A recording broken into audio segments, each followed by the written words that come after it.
Hello, my young and talented physicists. Welcome to class. In our last class, we discussed the concept of heat and temperature, and we're able to look at the differences between these two concepts. But for today, we shall continue with measurement of heat energy, making reference to specific heat capacity. I remain your host, Ajayi Sunday Aina. Have you ever wondered how energy is transmitted from a hot object to a cold object? The amount of heat energy in a body is measured by its mass if the temperature is constant. This is called heat or thermal energy. Now, let us consider the learning outcomes for today's class. At the end of the lesson, you will be able to, one, explain the concept of specific heat capacity. Two, state the SI unit of specific heat capacity. Three, explain the term heat or thermal capacity. Four, state the SI unit of heat capacity. And the fifth one is solving simple problems using Q equals MC changing theta. Now, let's start by explaining the concept specific heat capacity of a substance. This is the quantity of heat required to raise the temperature of a unit mass of that substance by 1 Kelvin. In other words, it means that the amount of heat needed to raise the temperature of a unit mass of that substance by 1 Kelvin.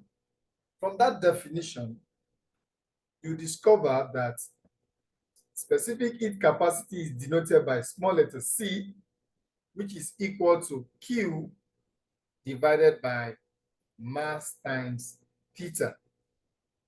That will give us joules per kilogram per Kelvin. And if you watch very closely, you discover that different substances have different specific heat capacity. Now, having explained the concept of specific heat capacity, let us now consider the term heat capacity.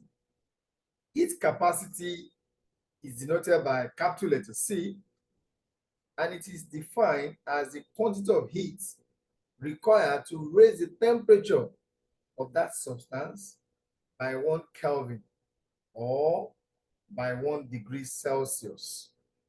Now, big C equals quantity of heat divided by temperature. And since the quantity of heat is measured in joules,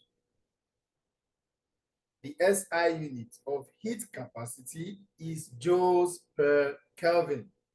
Joules per Kelvin. Now, you may be asked, what is the formula connecting specific heat capacity and heat capacity? The formula or the relationship between heat capacity and specific heat capacity is this: heat capacity equals mass times specific heat capacity. And you could see the different values of the specific heat capacity of different materials on the picture there. So let us now apply this formula in solving some calculation-based questions. The first question is, explain the meaning of the statement. The specific heat capacity of water is 4,200 joules per kilogram per Kelvin. In other words, the statement means that 4,200 joules of heat energy is needed to raise the temperature of 1 kilogram of water by 1 Kelvin. That is another way of asking you to define specific heat capacity. The second example is this: what is the quantity of heat that will be given out if a bar of brass of mass 350 grams is cooled from 95 degrees Celsius to 20 degrees Celsius, given that the specific heat capacity of brass is 380 joules per kilogram per Kelvin. Now, how do we solve this question? The first thing is you need to itemize the variables given in the question. So our mass is 350 grams, which you need to convert to kilogram, and that will give us 0.35 kilogram. The specific heat capacity of brass is 380 joules per kilogram per Kelvin, and our theta 1 and theta 2 are also given. So the change in theta, when you subtract 20 degrees Celsius from 95 degrees Celsius, you have 75. So using our formula, quantity of heat equals mc change in theta. Then you substitute your values into that equation. 0.35 multiplied by 380 multiplied by 75. And at the end of the day, the quantity of heat that will be given out will be 9,975 joules. Now, having considered these two examples, I want us to look at these self-assessment exercises. Before we draw the curtain of today's class, could you please attend these exercises? The first one is state the formula connecting thermal capacity and heat capacity. And the second one is state the SI unit of specific heat capacity.